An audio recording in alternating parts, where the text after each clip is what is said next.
छत्रपती संभाजीनगरमधून ठाकरे गटाकडनं चंद्रकांत खैरे आणि अंबादास दानवे इच्छुक आहेत। ठाकरे गटाने अद्याप कुणाच्याच नावावर शिक्कामोर्तब केलेलं नाहीये। या सगळ्यामध्ये अंबादास दानवे नाराज असल्याच्या चर्चा आहेत।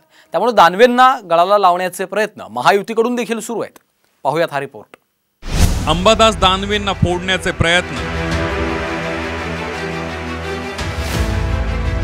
अंबादास दानवे शिंदे गटात जाणार। महायुतीच्या नेत्यांचे दानवेंना फोनवर फोन। संभाजीनगरमधून चंद्रकांत खैरे यांच्या नावाची चर्चा सुरू असल्याने इच्छुक असलेले अंबादास दानवे हे नाराज आहेत। त्यामुळे नाराज असलेल्या दानवेंना महायुतीत घेण्याचे प्रयत्न महायुतीच्या नेत्यांकडून सुरू असल्याच्या चर्चा सुरू आहेत। त्यातच अंबादास दानवेंनी फोन बंद करून कार्यकर्त्यांच्या गाठीभेटी सुरू केल्या। त्यामुळे राजकीय वर्तुळात दानवेंच्या पक्षप्रवेशाची चर्चा जोर धरू लागली आहे। मात्र ही चर्चा अंबादास दानवेंनी फेटाळली आहे। भाजपच्या प्रयत्नाला वैतागून फोन बंद केल्याचं दानवेंनी स्पष्ट केलं।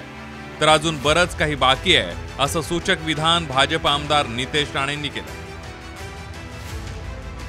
मला वाटत नाही एखादी निवडणूक असणं नसणं लढणं न लढणं ठीक आहे। मला तर लढायला भेटेल असा आत्मविश्वास पण नाही लढायला भेटले तरी संघटनेचं काम करणार तर मी सुस्पष्टपणे सांगतोय। आता कोण जाणार म्हणत असेल त्याला विचारा। मी तर कधीच बोललेलो नाही, माझी कधी इच्छाही नाही अशी या विषयाची। नाही, कारण का फोन त्यांनी बंद का केलेत? कारण त्यांची चर्चा डायरेक्ट हॉटलाईनवर सुरू आहे। नॉर्मल फोनवर चर्चा सुरूच नाही, हॉटलाईन सुरू आहे आता। म्हणून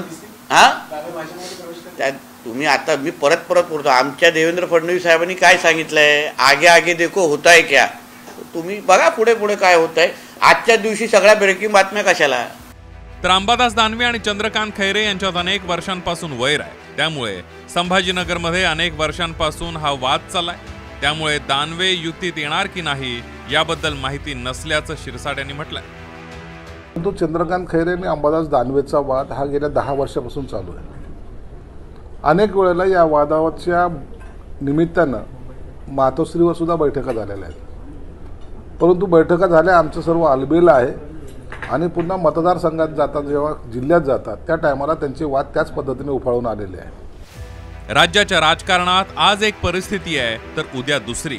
आज एक नेता या पक्षात आहे तर उद्या दुसऱ्या पक्षात। सध्याचं राजकारण पाहता अंदाज बांधणं कठीण आहे। पुढच्या काही दिवसांमध्ये हे चित्र अधिक स्पष्ट होईल।